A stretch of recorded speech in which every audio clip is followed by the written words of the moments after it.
Pour bien s'entendre, il faut bien s'écouter. Rendez-vous sur M, la petite radio du Grand Maghreb. On va commencer ce CPP, j'ai failli dire ce journal, avec la politique et les dernières déclarations du ministre des Travaux publics, Ammar Ghoul, qui a fait une conférence de presse, qui a parlé de beaucoup de personnages clés de l'État. Il a parlé notamment de Hammi Salah, le chef d'état-major de l'armée. Il a parlé de Saïd Bouteflika, il a promis, que cet homme n'allait pas succéder à son frère. Il a aussi parlé du patron du DRS. Quelle lecture pouvons-nous faire de cette déclaration de Ammar Ghoul, Abed Sharif? Écoute, moi ce que je note d'abord, c'est que Ammar Ghoul a parlé de Toufiq Médiane comme un partenaire d'une partie de foot. Auparavant, Ouihia avait parlé de l'Akh Toufiq.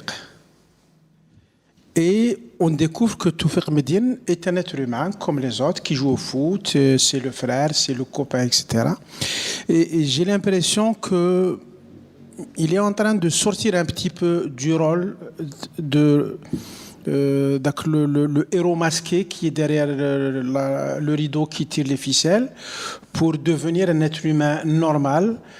Est-ce qu'il approche de la retraite? C'est un petit peu ce qui apparaît, mais par contre, on ne peut pas ne pas noter cette affreuse régression révélée par Ammar Ghoul. C'est la tribu au sens primaire qui parle. On joue au foot, c'est un copain, je connais des gens, etc.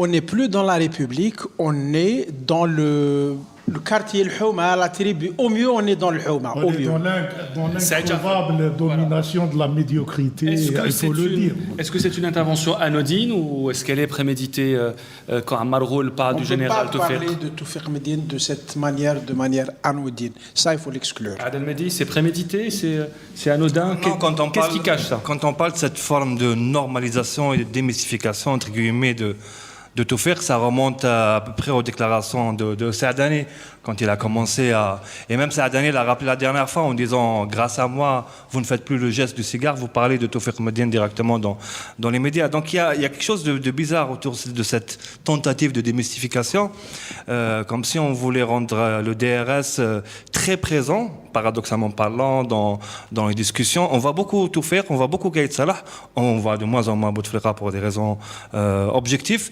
Donc ça laisse présager quoi? Un départ précipité à la retraite, une manière de trop exposer les gens. Ça pose beaucoup plus de questions que d'autres. Est-ce qu'on va transformer le DRS en quelque chose de beaucoup plus anodin que Hamoud Boualam dont on parle tout le temps? Moi, ça me laisse perplexe, toutes ces interventions qui ne sont pas anodines. Moi, ce qui me frappe, c'est-à-dire le message le plus évident, c'est que tout le monde s'entend. Il n'y a pas de problème entre Hammi Salah et tonton Toufiq. Et Saïd... L'Akh Toufiq. Il n'y a aucun problème. Saïd Bouteflika n'est pas là pour prétendre à la succession. Donc tout va bien à l'intérieur du système. C'est ça le vrai message. C'est-à-dire, je ne vois pas derrière un tel message l'idée que Toufiq soit partant ou non. Rapidement, Abed Sharif. Ce que j'aimerais dans ça, c'est que quelqu'un dans cette République dise à Ammar Ghoul, à Ahmed Ouihia, c'est le général Gaïd Salah, c'est pas Ammek Salah. Il faut respecter des règles institutionnelles. C'est pas l'Akh Toufiq, c'est le général de corps d'armée ou l'Akfa Toufiq Médiane avec une fonction au DRS, etc. Ça ne peut pas continuer. On peut pas. Tu n'arrêtes pas depuis le début du CPP de dire qu'on bascule dans l'informel. Et le fait de ne pas parler du général Toufiq, mais de dire l'Akh Toufiq, c'est ce basculement dans l'informel. Il n'est plus le général, il est le copain. Et on est dans cette mixture qui fonctionne. Alors voilà. Vous avez parlé, Adlan et Abed, vous avez dit le mot retraite 2 fois en parlant du général Toufiq. Est-ce que vous pensez qu'il est possible que l'homme prenne sa retraite maintenant? Est-ce que c'est possible? Est-ce que c'est envisageable? Moi, je pense que ça aurait dû intervenir après la sortie de Saadani. Je me rappelle, le Café Presse est né à ce moment-là. Et d'ailleurs, je crois que la première émission, on l'a faite autour de l'interprétation de la sortie de Saïdani. Et on prenait les paris avec la longévité politique de Saïdani, qui est toujours à la tête du FLN, bien sûr, qui est plus fort qu'avant. Et donc, à la limite, si le général Toufir devait prendre sa retraite, c'était à ce moment-là. Aujourd'hui, l'enjeu est différent. Moi, j'ai tendance à penser comme Saïd. Ce qui est en jeu, c'est de montrer qu'il y a une cohésion dans le clan présidentiel. Moi j'insiste beaucoup dans le Café Presse pour dire qu'il y a une guerre déclarée au sein du clan présidentiel. Il faut noter d'ailleurs que Saïdani est en guerre est en dissidence vis-à-vis de Général Toufir. Et que donc Ammar Ghoul vient rappeler que on peut être dans le camp présidentiel et en même temps avec Général Toufir qui lui-même s'entend bien avec les autres. Et on essaie de masquer les lignes, et les lignes existent. Le général Gaïd Salah et le général Toufir ne se parlent pas. Voilà. Alors, moi, je voudrais ajouter un détail. Est-ce que cette entente s'est faite sur ce qu'a dit Ammar Ghoul? Saïd Bouteflika n'est pas candidat. Moi, j'ai jamais cru, absolument à aucun moment, je n'ai cru que Saïd Bouteflika pouvait être président. On a balancé ça comme une espèce de grande menace pour que, au moment où elle tombe, on soit plus ou moins soulagé et on dira que finalement les choses ne sont pas aussi graves. Mais le fait que Ammar Ghoul le dise de cette manière, est-ce que ce n'est pas ça l'objet de l'accord qui fait qu'il y a aujourd'hui cette harmonie au sein du clan présidentiel? Je ne dis pas que c'est ça. Écoute, mais je pose la question. Il y a eu déjà Louisa Hannoun qui s'est fait le porte-parole de Saïd Bouteflika en disant qu'il n'est pas prétendant. Je pense que c'est totalement anodin quand Ghoul le dit. Ce n'est pas ça le vrai objet. Le vrai objet, c'est de dire que le régime est soudé, et que les piliers du régime s'entendent et ils vont faire face. C'est ça le message. Il est plat, il n'est pas extraordinaire, mais c'est ça le vrai message derrière ce que dit Ghoul. Est-ce que c'est une entente ou est-ce que c'est un consensus fragile, c'est une trêve à défaut d'un mieux, parce que le 4e mandat a été vécu comme un passage. Je ne dis pas qu'il y a entente, voilà. C'est le semblant d'entente qu'on veut faire paraître. C'est quand même différent. Hein. Ghoul essaye de transmettre ce message, que tout va bien, qu'il n'y a pas de problème, mais ça ne veut pas dire que nécessairement c'est vrai. Juste pour revenir à la... Excuse-moi. On va juste remarquer un autre petit détail, c'est que cette fois-ci, on a deux porte-paroles, Ouyahia et Ammar Ghoul. Avant, c'était Louisa Hannoun. Louisa Hannoun a, on va dire, déclaré la guerre de manière, entre guillemets, au cercle, au pluriel, qui sont autour du président. Donc, est-ce qu'elle a été larguée et remplacée par Ammar Ghoul? C'est une question technique. Louisa Hannoun n'a jamais été porte-parole de quoi que ce soit. Bon, c'est une autre question, je n'ai pas envie d'en débattre maintenant, mais dans tout ça, on est dans la bouteille. On est en train de débattre de rien. C'est voilà. Si, il y a une question. Oui, tu voulais dire quelque chose? Non, moi je voulais juste savoir. Il a insisté sur Assassi, c'est-à-dire qu'il est rentrant, il est titulaire. Ça peut aussi s'interpréter comme un message. Je suis indéboulonnable parce que je suis protégé par un grand chef. Est-ce que c'est le cas? Si c'est le cas, je suis quand même déçu parce que je pensais que Toufiq Médiane, c'était quelqu'un qui choisissait des hommes d'une autre trempe quand même. Non, quel que soit le jugement qu'on puisse avoir sur lui. Ça, c'est dangereux. Non, ce que je pensais, oui, j'en sais rien. Tu te rends pas compte de ce que tu dis, c'est grave. Le vivier, c'est tari. Les meilleurs sont partis, ils les ont élagués. Maintenant, on est dans le bas de gamme, le plus bas. Il faut le dire. La qualité du personnel qu'a le DRS ou le cercle présidentiel est très mauvaise, est très plate. Voilà. Et Ghoul, on est l'incarnation magnifique, hein, si tu veux. Après, au-delà de tout ça, c'est vrai que la question du départ se pose. Et se passe de manière très objective. Pas parce qu'on déteste Toufir ou on n'aime pas Gaïd Salah, mais il y a un problème entre ces deux personnes qui viennent de génération, qui est l'aqliyat à l'homme providentiel. Ça veut dire, moi je reste, et je suis là, parce qu'il n'y a rien autour de moi. Je rappelle juste, j'ai lu récemment les gradations d'âge depuis Boumediene, Chedli, jusqu'aux années 90, des officiers généraux, depuis l'instauration du grade de général en 84. Les généraux au poste de commandement, jusqu'à grade de général-major, dans la période 87-89, étaient nés entre 36 et 39. On est en 2015. et les patrons, c'est la même génération. Imaginez le blocage des générations qu'ils ont fait. Ça veut dire le fait que... Ça veut dire que notre ami, qui est le patron de la 5e région militaire, Saïd Bey, qui est chef de région depuis 21 ans, combien de colonels et généraux il a bloqué? Il y a un blocage monstre à ce niveau-là. Donc il faut poser le problème autrement aussi. On peut profiter de l'occasion pour rappeler qu'il était à la tête de la première région militaire quand il y a eu le massacre de Bent al-Ha et que l'armée n'a pas secouru la population de Bent al-Ha et que ça reste la plus grande plaie de la guerre civile algérienne. On est dans la génération de commandement au poste le plus haut de commandement qui est la même génération de 88-89. T'imagines combien de générations on a massacré entre-temps? Il y a un pays qui a instauré une tradition qui est très simple dans les rangs de l'armée. Quand le nouveau président de la République arrive, il nomme un chef d'état-major qui est une espèce de directeur technique de l'armée. Et quand il le nomme, tous les officiers généraux qui sont plus âgés que ce chef d'état-major démissionnent automatiquement et prennent leur retraite. C'est une tradition qui a été instaurée. Je parle d'un autre pays que je ne citerai pas. C'est une tradition qui a été instaurée et qui a permis un fonctionnement normal et les gens se doivent... ils la respectent automatiquement, ça ne leur pose aucun problème. Il suffit de le faire une fois. Le problème, c'est que celui qui doit le faire en Algérie n'a pas envie de partir. Alors, le ministre des Travaux publics déroule comme homme politique Il n'y a pas plus âgé que lui, donc il n'y a personne qui va partir. Pour revenir à l'affaire Ammar Ghoul, Ihsan Qadid disait que c'est le porte-parole du général Toufiq. En tous les cas, il est proche de lui, mais il a aussi parlé de Saïd Bouteflika, alors que ce sont deux personnes qui ne s'entendent pas actuellement. Alors comment ça se fait que Ammar Ghoul parle aussi bien de Saïd que du général Toufiq? Est-ce que c'est l'intermédiaire? Est-ce que c'est l'homme? Est-ce que c'est le funambule? Quel est le rôle exactement de Ammar Ghoul dans cette affaire? Moi, je n'ai pas dit que c'était le porte-parole, mais oui. Je conteste sa position. Il est sur la lecture de Qadi Hassan. C'est une question. Non, c'est une question. Voilà. Non, il y a un détail dans ta phrase.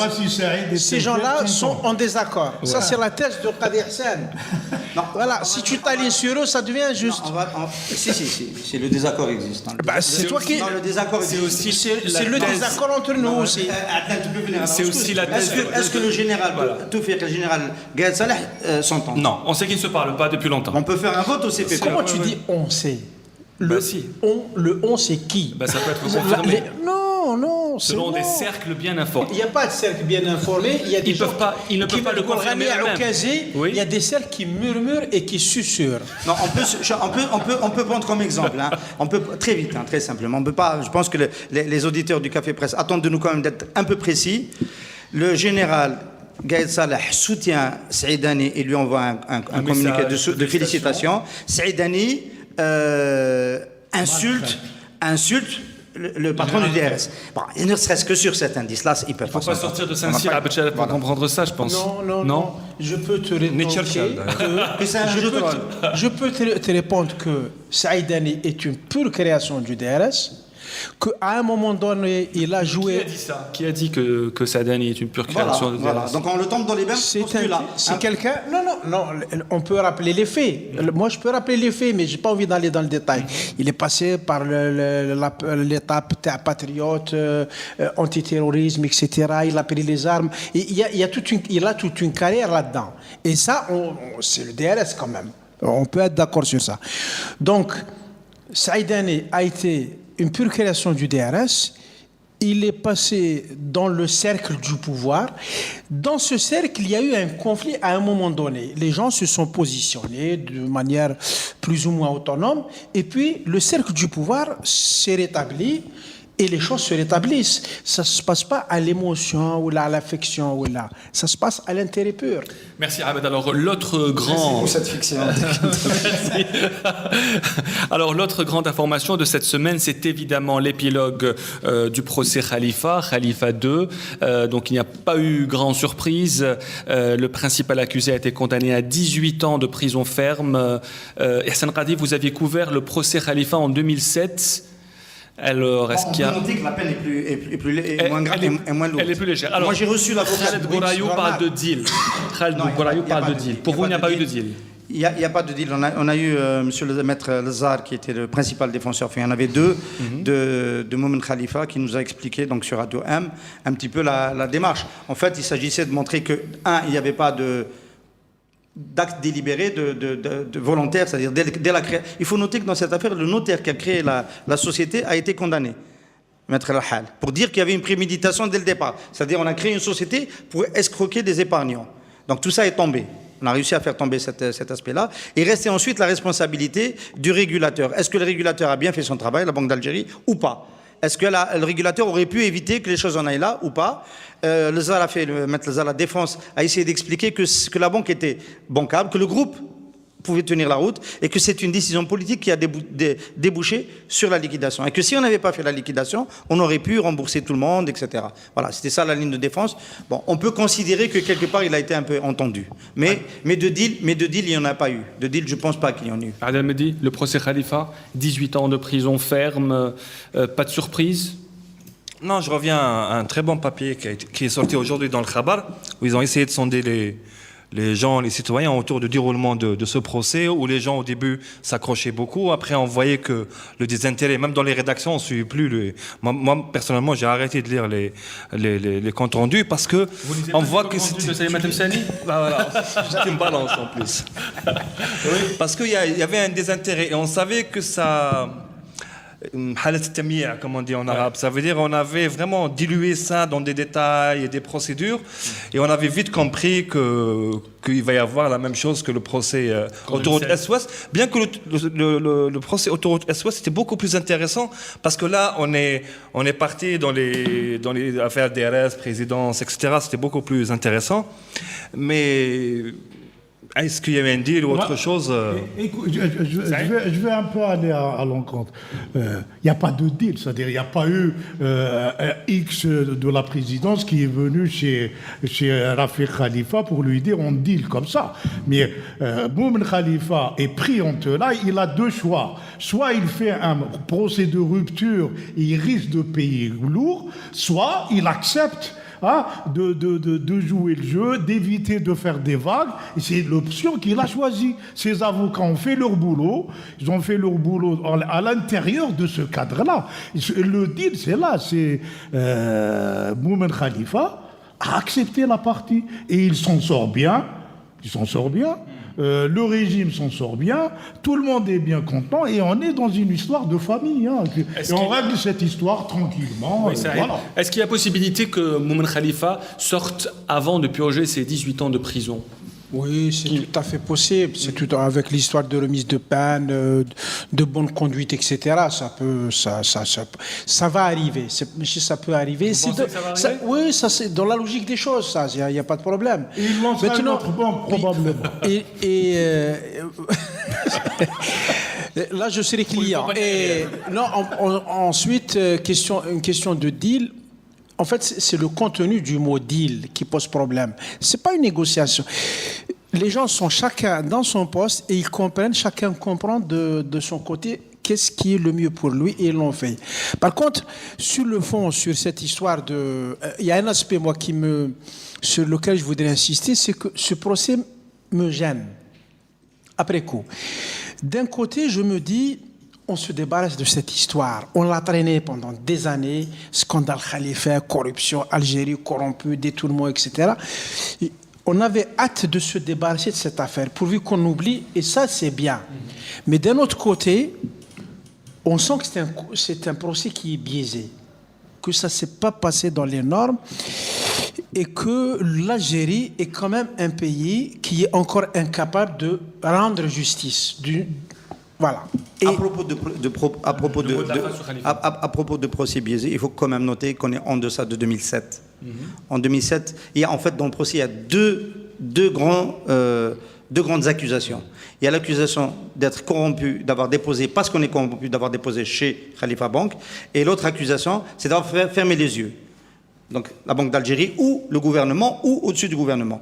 Sur ces deux volets, en 2007, on a eu deux grands moments. On a eu le moment Abdelmajid Sidi Saïd, le plus grand déposant, 12 milliards de dinars, qui est venu reconnaître qu'il avait commis un faux, parce que tous les membres du conseil d'administration de la CNAS avaient dit qu'ils n'avaient pas signé, donc il a signé à leur place. Il n'a pas été au procès cette fois-ci. Et on a eu le moment, Medelsi, qui a reconnu qu'il avait été saisi par la Banque d'Algérie, Ali Touati, et qui n'avait pas réagi, et cette fois-ci aussi, il n'était pas au procès. Donc, les deux moments les plus importants de 2007 ne se sont pas reproduits cette fois. On est très en deçà par rapport sur les responsabilités. La deuxième partie est consacrée en grande partie à l'économie, avec ces mauvaises nouvelles, Hassan Haddouche. Il y a quelques semaines, Abd Sharif disait que le gouvernement était super content parce que le déficit n'était pas très important. Premier trimestre. Tu te rappelles, Abd Sharif? Tu dis que c'était une excellente nouvelle pour le gouvernement. Oui. Apparemment, ça se gâte puisque actuellement le déficit est, oui. En un mot, techniquement, hein. Ouais. Début de l'année 2014 comparé au début de l'année 2015, les prix étaient encore élevés. Voilà. Même tout le premier trimestre 2014. Ouais. Donc le gap n'était pas important. On dit que c'est le déficit le plus important en 17 ans, Hassan Haddouche. Oui, moi, à mon avis, les chiffres sont importants parce que, bon, on nous annonce un déficit commercial de un peu plus de 6 milliards de dollars, presque 7 milliards sur 5 mois. Ça veut dire, si on projette sur l'ensemble de l'année, ça mène à, ça va tourner autour de entre 12 et 15 milliards 15. commercial uniquement. Comme il faudra rajouter les services, disons, ça confirme, disons, des choses qui ont déjà été annoncées par la Banque mondiale, par le FMI, etc. C'est-à-dire un déficit global de la balance des paiements sur l'année qui va être de l'ordre de entre 25 et 30 milliards de dollars. Alors, bon, à mon avis, ça risque de faire, parce que des chiffres comme ça peut faire bouger les choses. Bon, 25-30 milliards de dollars, ça veut dire que c'est des sommes qui vont être retranchées des réserves de change du pays. Bon, ça veut dire quoi? Ça veut dire que à fin 2016, on n'aura plus que 100 milliards de dollars de réserves de change. Je veux dire, ça risque de faire des chiffres de cet ordre-là. Jusque maintenant, on était un petit peu dans les supputations, on était dans les prévisions, maintenant, on est devant des déficits chroniques, massifs, etc. Qui se confirment.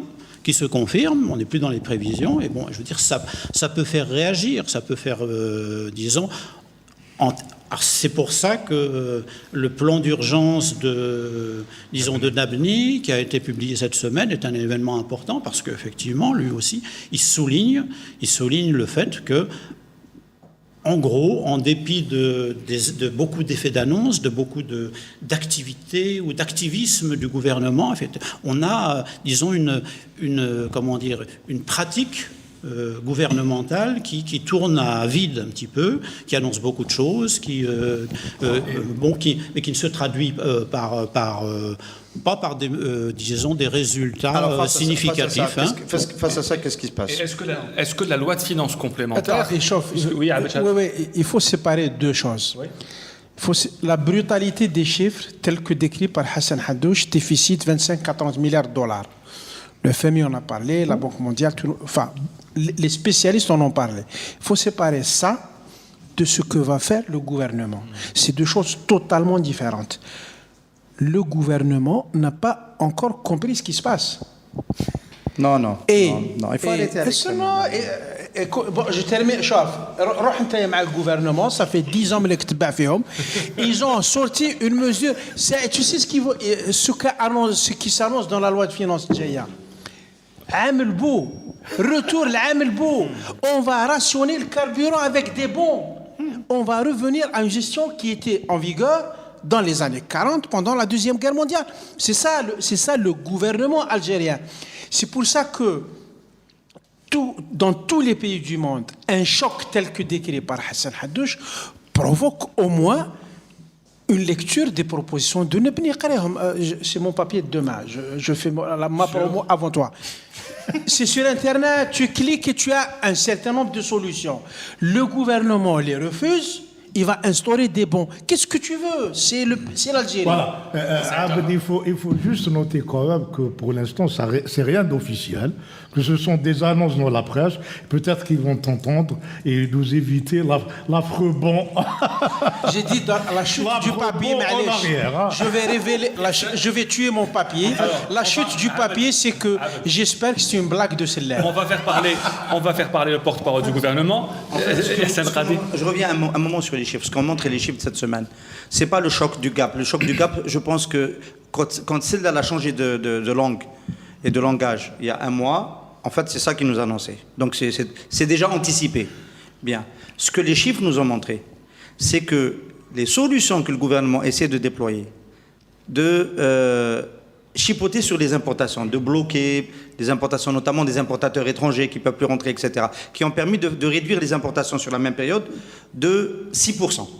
Il y a une baisse de 3%, 3,45%, une baisse des importations sur la période des 5 premiers mois, du 1er mai, du 1er janvier au 30... Non, 10%, en tout, 10%. Toutes les importations, 10%? Oui, on est passé de 24 milliards à 22 milliards, donc 10%. Face à ça, face à ces économies qui sont faites dans les importations, il y a en fait la baisse des exportations, qui elle est de 40%, donc 4 fois supérieure. Et donc aucune mesure de réduction des importations n'est en mesure de pallier à la très forte baisse des exportations. Et donc il faut trouver autre chose. Sellal a ramené 2 pelles, Abdelrahman Ben Khalfa, 2 pelles pour faire face au tsunami. C'est ça les mesures qu'ils sont en train de prendre. Non, mais c'est des Non, mais attendez. Non, bon, les importations, elles sont en train de baisser. Bon, il faudrait savoir si... Je ne pense pas que ce soit l'effet de la politique gouvernementale, parce que ce qui pourrait faire baisser significativement les importations, c'est des mesures de licence d'importation qui ne sont pas encore appliquées. En fait, je suis... Elles sont appliquées indirectement. Oui, bon, pour les voitures, bon. Mais je ne suis pas certain... Mais je ne suis pas certain, moi, que... Moi, je voudrais être sûr, et j'en suis pas sûr du tout, que la baisse des importations soit imputable à, disons, la politique gouvernementale. Je pense qu'en grande partie, il y a des phénomènes monétaires qu'on sous-estime un petit peu, parce que les importations sont exprimées en dollars. C'est la révolution du dollar. C'est l'âge du dollar. On importe, on achète en euros, on importe en euros et on exprime ça en dollars. Et comme le dollar, disons, monte, eh ben, on a l'impression que les importations baissent. Mais en fait, elles n'ont pas. Je pense que l'essentiel de la quelques petits blocages sur les voitures, etc. Mais c'est pas significatif. Ouais. Je pense qu'en fait, les importations, pour l'instant, elles n'ont pas baissé. Je pense qu'elles n'ont pas baissé. En fait, le problème de ces solutions, de ces réformes qu'ils essaient d'appliquer, c'est qu'ils n'ont pas les moyens pour les appliquer. Si on n'a pas une gouvernance, si on n'est pas une machine qui est huilée, si on n'a même pas la vérité des chiffres par rapport même au gouvernement, on ne peut pas avancer. Je voulais donner un exemple qui n'a absolument rien à voir, mais le contrôle de la contrebande du carburant, par exemple. Au lieu d'avoir des solutions intelligentes et ciblées par région et par activité, qu'est-ce qu'on fait? On rationne les citoyens à la frontière, au sud, etc. Donc on vient avec le grand... C'est le contraire de l'appel face au tsunami. C'est vraiment le marteau-piqueur pour régler un problème très, très réduit. Donc on n'a pas les moyens, on n'a pas l'engineering pour régler ce genre de problème. Si la question des quotas de cartes est appliquée pour Naftal, est-ce que Naftal a les moyens de contrôler et d'avoir les informations sur tous ses clients qui profiteront de ces quotas? La question est là. Et l'injustice va continuer. Ça veut dire l'homme riche avec son gros 4x4 qui tire un jet ski va payer l'essence au même prix que le petit taxi de Badjarrah. Donc on reste dans la même problématique de l'injustice même de distribution de cette subvention, problème qui n'est pas posé par le gouvernement pour des raisons politiques. Saïd Jafar, que peut engendrer, on en parlait tout à l'heure, une mesure telle que celle des bons d'essence? Il ne faut pas être sorcier, ça va faire le lit des trafics. C'est-à-dire, c'est que, comme toutes les pratiques où il y a... C'est-à-dire, il y a certaines choses où le préalable pour les mettre en place, c'est que tu as une bonne administration qui est compétente, qui respecte la loi, qui est efficace. Tout ça, tu ne l'as pas. Il ne faut pas se leurrer. On est dans une dégradation de la fonction étatique elle-même, et après tu veux faire appliquer des mesures administratives de ce type. Khaled, tu ne veux pas savoir pourquoi je suis en désaccord avec Abed quand il dit que le gouvernement n'a pas encore compris. J'ai dit non, mais tu m'as plus reposé la question. Mais toute personne normale est en désaccord avec Abed, donc je ne cherche pas, à savoir. La raison. Tu peux donner ta raison. On ne peut pas dire que le gouvernement n'a pas encore compris le choc, machin, etc. Le gouvernement, quand on prend les ministres individuellement, on en avait un, Hassan, important, qui est aujourd'hui ministre des Finances, M. Belkhalfa, bien sûr qu'ils sont conscients, bien sûr qu'ils savent. Ça ne compte pas. Non, ce que je veux... Comment ça compte pas? Individuellement, un ministre n'est rien. Le gouvernement sait que c'est intenable. Le gouvernement essaie de trouver des solutions pour contourner la revolonté présidentielle de Abdelaziz Bouteflika qui ne veut pas, de son vivant, qu'on touche au système de prix tel qu'il est aujourd'hui. Ce sont des ministres qui nous l'ont répété de différentes manières. Bouteflika, de son vivant, c'est interdit. Attends, moi je parle. Non, il ne faut pas partir. Alors jusqu'à interdit quand de toucher. Alors jusqu'à quand est-ce que Bouteflika interdit de toucher au prix.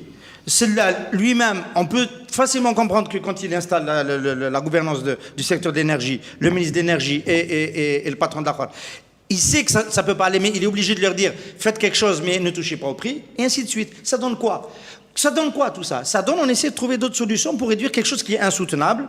On essaie de trouver d'autres solutions pour ne pas aller à l'encontre de la volonté présidentielle. C'était le cas pour les télévisions, je vous signale. Les télévisions, Bouteflika ne veut pas des télévisions. Il veut pas. Et donc, on fait des télévisions étrangères. Ça ne change pas de sujet. Monsieur Qadi Ihsan dit que ces ministres veulent changer. Il dit que Monsieur Bouteflika ne veut pas que ça change. Ces ministres ont été nommés par Bouteflika. Ils n'ont pas été nommés pour changer, ils ont été nommés pour ne pas changer. C'est primaire, il faut admettre ça au classe. Tout ce qu'ils disent en dehors de ça, c'est du mensonge, c'est de la démagogie. C'est ce que tu veux, sauf une seconde. Ihsan Qadi n'a pas dit que les ministres veulent changer. Il a dit que des ministres lui ont dit que le président ne veut pas changer. On descend. Je refuse qu'on parle selon la méthode d'Amar Ghoul. On parle d'un gouvernement. Un gouvernement. Un gouvernement a une politique qui appelle. Il y a un concept qui s'appelle la solidarité gouvernementale. Ces gens ont été. Celle-là a été nommée par Bouteflika. Il a nommé les ministres. Ces gens font la même politique et tout le monde est d'accord. Ce qu'ils disent, ce qu'ils font, ce qu'ils disent en privé ne compte pas. Ce qu'ils font et ce qu'ils disent publiquement qui compte. Ammar Ibn Younes, en privé, dit des choses qui peuvent être intéressantes. Hier, à Constantine, il a dit on ne touche pas aux subventions. Point barre. Il n'y a rien à ajouter. En fait, ce que dit Abd Sharaf est une chose. En fait, je vais peut-être vous choquer, mais il n'y a pas de gouvernement. On a autour de celle-là des ministres, et on a en général comment ça fonctionne. Le président leur dit débrouillez-vous, réduisez les importations. Et voilà, ça se passe. Au lieu qu'il y ait une réunion du gouvernement pour élaborer un truc cohérent, chaque ministre va essayer de pomper, de réfléchir à sa manière et de prendre des décisions. Ça, tu peux dire que c'est une information, ça s'est réellement passé comme ça. Ça s'est passé comme ça, ça se passe comme ça. C'est-à-dire, il n'y a pas... Et du coup, personne n'est surpris de savoir que M. Bouchouarab sait pour Peugeot et M. Benyounès ne sait pas. C'est parce qu'il n'y a pas de gouvernement. Il y a des ministres, c'est tout. Il n'y a pas de gouvernement. Merci pour la transition, Saïd Jafar. Alors, elle est toute faite. On va parler maintenant de cette affaire Peugeot, parce que c'est vraiment une affaire Peugeot. Elle a été déclenchée par François Hollande à l'hôtel El Orassi lundi dernier, lundi d'avant, lorsqu'il avait dit qu'il avait un projet d'une usine Peugeot. Le lendemain, c'est le camouflé, puisque le constructeur français confirme la construction d'une usine, mais à Kenitra, un géant donc de l'automobile. Et aujourd'hui, c'est toujours le quiproquo sur cette usine, Hassan Radi. Oui, en fait, on est devant la continuité un petit peu de ce qu'on disait tout à l'heure avec Hassan, c'est-à-dire qu'il y a un volet dans les mesures, dans les réformes, j'arrive à Algérie-Maroc très vite, un volet qui s'appelle limiter la casse, donc limiter le déficit de la balance des paiements, avec les méthodes qui sont utilisées, qui ne sont pas très efficaces, on peut être d'accord. La dernière étant ce ballon d'essai sur le banc. Ensuite, il y a l'autre volet, comment diversifier l'économie pour importer moins, pour éventuellement exporter dans un deuxième temps. Et sur ce front-là, attirer des capitaux étrangers et des grandes enseignes industrielles, c'est un instrument, c'est évident, c'est clair. Et visiblement, on est en train de prendre un retard immense et on n'arrive pas à être attractif.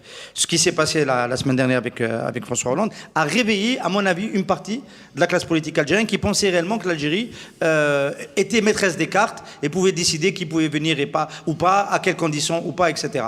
Voilà, à chaque fois, on se fait souffler les grands investissements. J'aimerais simplement rappeler qu'il y a 2 mois, François Hollande, dans une interview, avait souhaité que Paris soit candidate au JO de 2024. Il a été rappelé à l'ordre le lendemain par la maire de Paris, Paris qui a dit ce n'est pas au président de décider, c'est au conseil municipal de Paris de décider si la capitale devait être candidate ou pas au Alors, JO. sur ce point, effectivement, sur ce point, là, on peut noter quand même, Hassan, tu te souviens, il y a 2 ans, quand Peugeot était au plus mal, il y avait Abdelrahman Hadj Nasser qu'on avait invité, donc l'ancien gouverneur de la Banque d'Algérie, à l'invité du direct, et qui nous parlait du fameux fonds souverain algérien qui aurait pu rentrer pour peut-être 2-3 milliards de dollars, rentrer dans le capital de Peugeot. Et on peut envisager dans un cas de figure comme ça que le conseil d'administration de Peugeot réfléchit à 2 fois avant de choisir son site, même si, encore une fois, les Marocains sont infiniment plus attractifs. Le problème n'est pas là. Tu ne peux pas avoir le fonds souverain et Amar Ghoul. Il faut choisir. C'est... Non, moi je voudrais qu'on sorte un petit peu. Je veux dire, moi, le défaut, ce qui me gêne dans la façon d'aborder les problèmes, c'est le cynisme, disons. Il faut qu'on arrête de considérer que, je veux dire, raisonner comme des mafieux, parler comme des mafieux, etc. C'est une façon normale de débattre, disons, aujourd'hui. Je crois que l'analyse d'Hirsen... Non, mais on a tendance à se mettre à leur place et puis à considérer que c'est des comportements normaux. Et on ne met pas en évidence les lignes rouges qu'il ne faut pas franchir, il faut arriver. Bon, la lecture d'Hirsen, à mon avis, elle est juste. C'est-à-dire qu'il y a aujourd'hui, il y a des tabous présidentiels. Ce sont des tabous présidentiels qui, aujourd'hui, disons, structurent l'action de l'exécutif en Algérie. Bon, il se trouve qu'il y a des membres du gouvernement, que ce soit sur les subventions, l'essence, etc., ou même sur le 51-49. Là, avec Peugeot, on est en plein là-dedans. Le 51-49, c'est Bouteflika, c'est lui qui l'a mis en place, c'est lui qui l'a décidé. Bon, ça bloque l'investissement. On sait que les investissements étrangers ont été divisés par 2 depuis 2009. On avait 2,9 milliards de dollars, on a 1,4 milliard en 2014. Divisé par 2, ça a diminué progressivement. On ne sait pas ce qu'on va avoir cette année. Bon, ça va probablement continuer à diminuer. Bon, alors on essaie de... Maintenant, les ministres essaient de tourner. Les ministres essaient de tourner la difficulté. Ils essaient de tourner la difficulté comment ? En essayant de monter un certain nombre de partenariats, en fait, entre des entreprises publiques et puis des partenaires étrangers. Pas de cynisme. À l'intérieur, de quoi vous parlez ? À l'intérieur de ce cadre qui est défini par les tabous présidentiels, par des lignes rouges, effectivement. Monsieur Haddouche, vous êtes ministre de Bouteflika. Oui. Vous appliquez votre politique ou la politique de monsieur Bouteflika ? Oui, non, mais on applique. Mais le problème, c'est que M. Vous Bouteflika ne dirige pas votre vraiment. politique ou celle de M. Bouteflika? Non, il se trouve que le président Bouteflika ne dirige pas vraiment. Je pense qu'il fonctionne sur un certain nombre de signaux. Il y a un certain nombre de signaux. Bon, les signaux, c'est il ne faut pas toucher au prix des produits de première nécessité. Il ne faut pas toucher au 51-49. Je suis obligé de dire les choses autrement. Il ne faut pas s'endetter, etc. Il ne faut pas vendre d'illusions. Il ne faut pas vendre d'illusions. Il faut prendre les choses telles qu'elles sont, pas comme vous les souhaitez. Un ministre applique une politique définie par son gouvernement et son président de la République. Point barre. Le reste, c'est du blabla. Non, c'est pas du blabla. Si Peugeot s'installe en Algérie, si l'usine... Bon, c'est ça, à la limite, c'est la bonne nouvelle, ça. Parce qu'il y a un certain temps, on nous disait que les Marocains, ils faisaient n'importe quoi, qu'ils étaient en train de vendre leur pays. Moi, je l'ai entendu. Ils étaient en train de vendre leur pays au capital international. On nous a expliqué ça aussi à propos de la Tunisie. Bon, aujourd'hui... dès que le Maroc fait quelque chose, on cherche à faire la même chose. Déjà, moi, je trouve que c'est déjà un progrès. C'est-à-dire qu'on est en train de reconnaître déjà, nos ministres sont en train de reconnaître en fait que le modèle marocain est un modèle performant. C'est déjà une bonne chose. Maintenant, on nous explique. En plus, les délais se rapprochent. C'est-à-dire que entre l'usine Renault de Tanger et puis l'usine de Ouatlelat, il y a eu 10 ans. Bon, là, entre l'usine de Kenitra et puis celle dont on parle, disons, à l'ouest de l'Algérie, eh ben, apparemment, les délais se sont resserrés. Ça me paraît des bonnes nouvelles. Hassan, là on va faire une coalition d'enfer.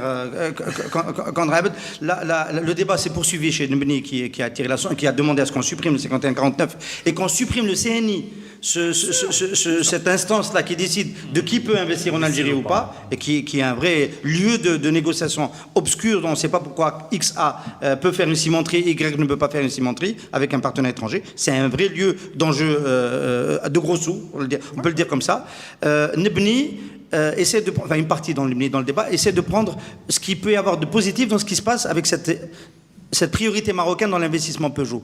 Ça peut créer une zone Afrique du Nord de production automobile. C'est-à-dire que demain, on peut envisager, il faut envisager demain que la frontière saute, parce que bon, les choses ne peuvent pas rester indéfiniment comme ça, et on aura un territoire techniquement intégré où on ira des deux côtés de la frontière et il y aura une industrie à Oran, un bassin oranais, puisque l'usine de Peugeot, c'est prévu pour Oran, et une industrie au Maroc pour de l'automobile, parce que les Japonais qui ne sont pas encore là, les Chinois qui ne sont pas encore là, les Coréens qui ne sont pas encore là, verront un intérêt à venir dans cette région-là. On n'a plus le temps, c'est la fin de l'émission. Attends, monsieur Qadi Hassan, monsieur Hassan Hadouche ont un problème. Ils confondent leurs souhaits avec la logique implacable des choses. Ils confondent, et en plus, il y a un élément aggravant, c'est que leurs souhaits coïncident avec ceux du gouvernement, ça m'intrigue beaucoup. Un dernier mot, Adlan, tu avais quelque chose à dire? Non, juste par rapport à ces questions économiques, c'est l'absence de stratégie et l'absence d'ingénierie pour faire avancer les choses. Je crois qu'on oublie qu'on a un ministre de l'Industrie qui s'appelle Bouchouarab, on oublie qu'on a des ministres qui s'appellent Roul, on oublie qu'on n'a pas un gouvernement, voilà. On oublie qu'on n'a pas de stratégie face à des défis très importants, parce qu'il n'y a pas que l'économie, il y a l'économie. Il y a l'économie, on a Bouchouarab, il y a Daesh aux frontières et on a Gaïd Salah. Je vois pas pire comme situation. Alors,